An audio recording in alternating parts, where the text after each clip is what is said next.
Tecno Spark Go 3 nih, tapi udah nggak pantas disebut Go lagi. Halo Sobat Tekno, gimana kabar lo hari ini? Semoga selalu sehat dan banyak rezeki. Yang gue pegang ini adalah Tecno Spark Go 3. Harganya cuma 1,6 jutaan kalau yang varian 64 GB. Tapi yang gue punya ini yang 128 GB. Harganya beda. Ya kalau nggak salah sih nambah 100.000 aja. Dan kayak tahun lalu ya, desainnya Spark Go 3 ini tuh mirip kayak Spark Go 2. Desainnya sama kayak iPhone 17 Basic, mirip banget. Cuma pada Spark Go 3 sekarang ada pola kotak semacam bingkai kamera gitu. Jadi kayak iPhone 17 Pro tapi tanpa flat ya, cuma beda tone warna aja yang ngegantiin flat kamera. Cover belakangnya ini dari bahan plastik ya, terus dikasih finishing dop, jadinya tuh berasa lembut saat disentuh. Udah kayak frosted glass gitulah permukaannya. Untuk framenya sendiri itu masih dari bahan plastik polikarbonat juga, yang tepiannya dibuat membulat, jadi kalau digenggam tuh nggak berasa tajam. Gue akuin untuk Spark Go 3 ini tuh desain belakangnya tuh cakep ya, walaupun mirip-mirip sama Spark Go 2 tahun lalu. Dan kalau bagian depannya nih, udah berasa mundur loncat ke tahun 2023 kayak Spark Go 2023 gitu. Lihat nih, layarnya masih pakai layar water drop. Balik lagi pakai layar tetesan air kayak gini.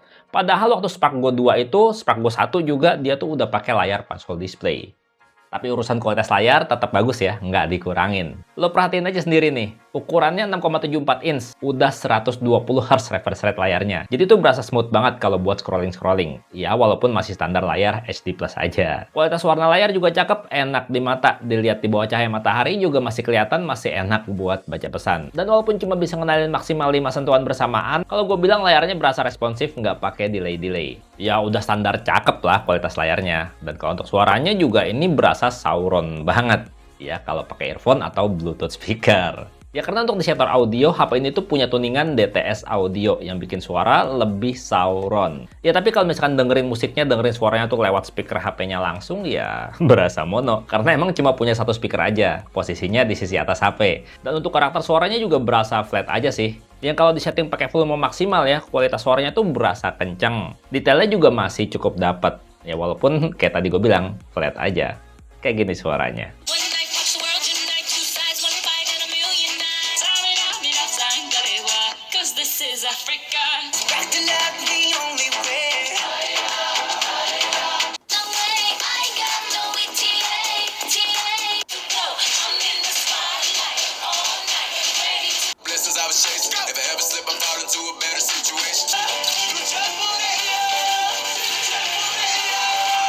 Dan sebagai HP entry level, Tecno Spark Go 3 ini tuh dirancang untuk tahan, untuk awet, nggak gampang rusak.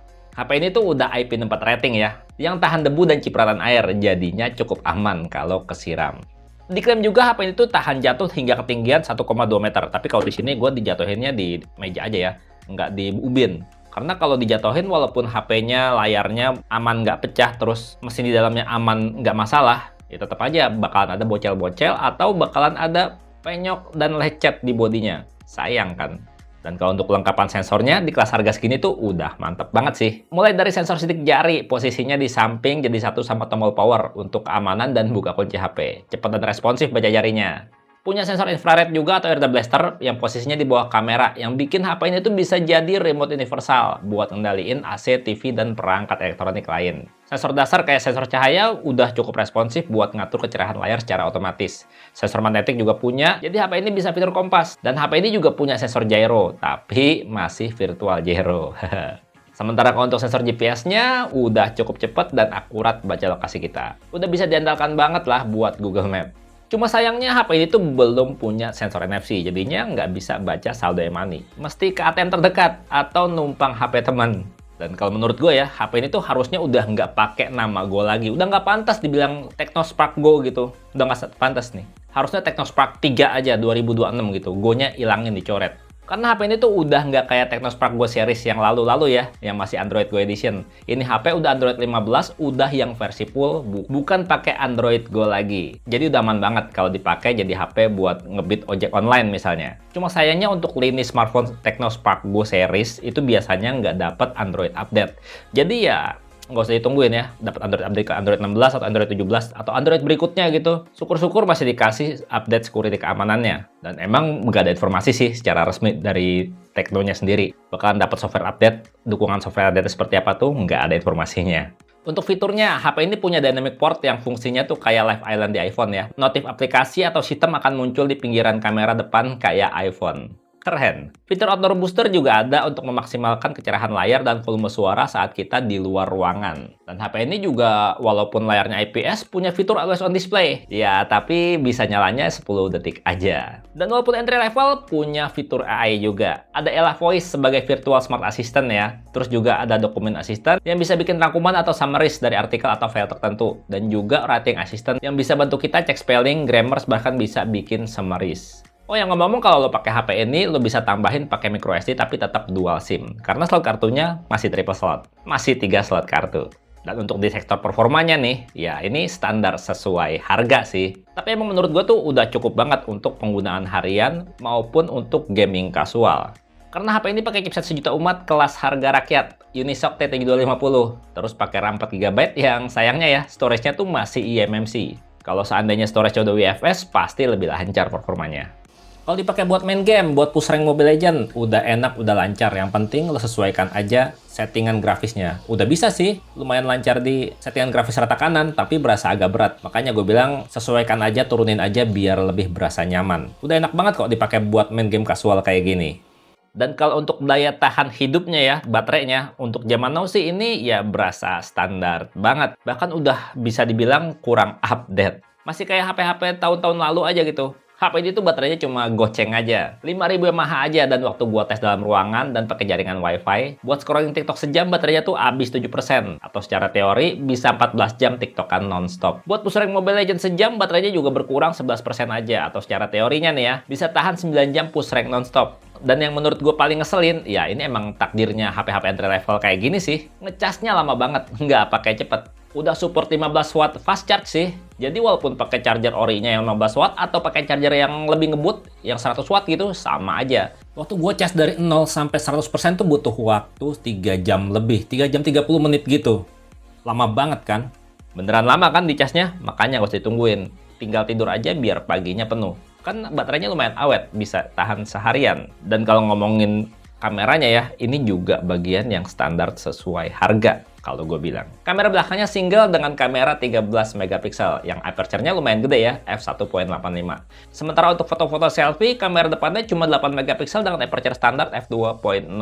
Untuk hasil foto-foto kamera utamanya pakai mode auto ya. Ini kalau gue bilang beneran udah cakep sih untuk level harga segini. Bener-bener tuh berasa natural loh untuk warna yang dihasilkan. Ya kecuali kalau foto-foto bunga-bunga yang warna kemerahan gitu ya. Warnanya agak sedikit gonjreng gitu. Tapi beneran deh, untuk dynamic range-nya oke, jadinya kalau misalkan foto dengan background terlalu terang, hasilnya tetap cemerlang. Dipakai buat foto mode malam juga hasilnya udah cukup oke, walaupun banyak noise ya, sesuai harga sih. Tapi udah nggak kelihatan kayak foto jadul horor gitu. Lampu-lampu masih bisa kelihatan ketangkep detailnya. Kalau untuk foto kamera selfie-nya, ya lu bisa lihat sendiri. Ini hasilnya udah termasuk cakep untuk kelas harga segini. Dipakai buat selfie potret juga, potongan blurnya tuh jarang salah. Nah ini dia perekaman video pakai kamera utama ya, dipakai sambil jalan aja, kualitasnya kayak gini. Goncang-goncang, goyang-goyang, wajar karena HP-nya belum ada stabilisasinya sama sekali. Kalau untuk pindah fokus kita cobain ya.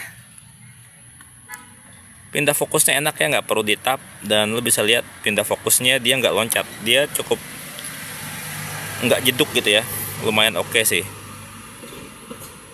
Agak jeduk dikit deng, nih jeduk, jadi transisi pindah fokusnya tuh dia nggak smooth ya, berasa goncang gitu, berasa loncat. Tapi kalau lihat detail ini cakep sih detailnya, dapat banget, warnanya juga berasa warna-warna mirip-mirip alami gitu, nggak gonjreng dan juga nggak pucat. Ya lo bisa nilai sendiri deh kualitas perekaman videonya kayak gimana. Rekaman video pakai kamera depan Full HD 30 fps, kualitasnya kayak gini nih. Menurut lo gimana? Masih goyang ya? Ya wajar aja sih, karena HP ini tuh belum ada stabilisasinya. Wajar lah, HP sekarang tuh yang ada stabilisasinya itu di atas 2 jutaan. Kalau ini kan di bawah 2 juta. Dan kalau untuk dynamic range juga lo bisa lihat langit putih doang, padahal tuh awannya banyak. Kita cobain buat kamera utamanya kayak gimana. Kesimpulan gue sih harusnya ini HP namanya dirubah ya, bukan Technospark Go 3, tapi Technospark 2026 gitu atau gimana gitu, Go-nya ilangin karena ini bukan pakai Android Go lagi. Udah Android Full Edition. Dan kalau ngebandingin HP lain di kelas harga setara, ya ini termasuk worth it sih. Ya walaupun sayang aja ya, layarnya gaya lama. Masih layar water drop belah tengah gini. Nggak pakai punch hole display kayak HP-HP zaman now. Ya udah sih gitu aja. Gue pamit, sampai jumpa di video berikutnya. Bye-bye. Infinix aja layarnya masih pakai layar punch hole loh di kelas harga segini. Lah ini mundur 3 tahun. Masa layar dikorbanin? Padahal kan layar yang paling sering dilihat. Tau dah. Lapar gue.